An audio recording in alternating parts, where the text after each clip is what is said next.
তারাই কাজ পায় বিরোধী দলে, কি কংগ্রেস হোক কি সিপিএম, তাদের বাড়ি থেকে আক্রমণ।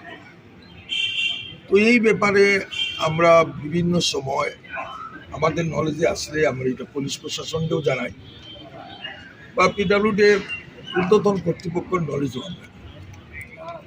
তো দীর্ঘদিন অপেক্ষার পর আমরা আজকে যুব কংগ্রেসের পক্ষ থেকে আজকে পিডব্লিউডির কাছে এক্সিকিউটিভ কাছে আমরা আজকে একটা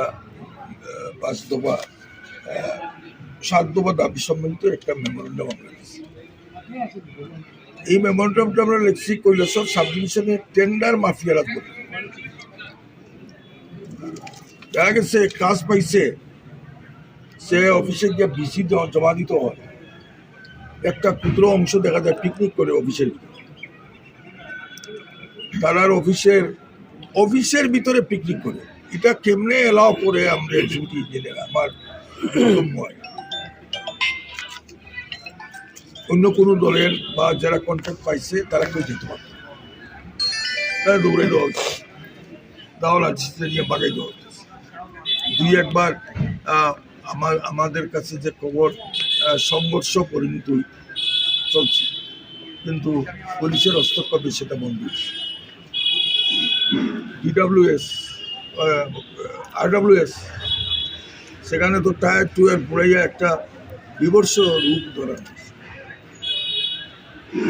যতটা সরকারি অফিস আছে, তো এটা এই কমিশন বাণিজ্যের জন্যই বোধহয় এটা সংগঠিত হইতেছে। এই ব্যাপারে আজকে আমরা একটা মেমোরেন্ডাম দিচ্ছি এবং পিডব্লিউডি এক্সিকিউটিভ অফিসে যাতে পর্যাপ্ত নিরাপত্তা ব্যবস্থা করা হয়, এই ব্যাপারগুলো আমরা সহ রাস্তাঘাট MLA সাহেবে 30 কিলোমিটার বিধানসভার সদস্য হিসাবে কৈলাসহরের বিধানসভা কেন্দ্রের 30 কিলোমিটার রাস্তা সংস্কারের জন্য ওনাকে নির্দেশ দেওয়া হয়েছিল।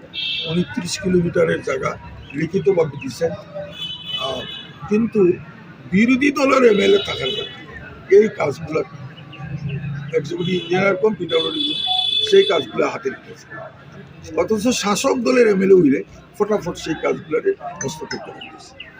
এটাও আমরা তুলে ধরছি এবং কৈলাসহর টু রাঙ্গাউটির যে রাস্তা, এটা মনুষ্য চলার উপযোগী না, সেই রাস্তাটার কোথাও সেইভাবে আমরা 7 দফা দাবি দিচ্ছি।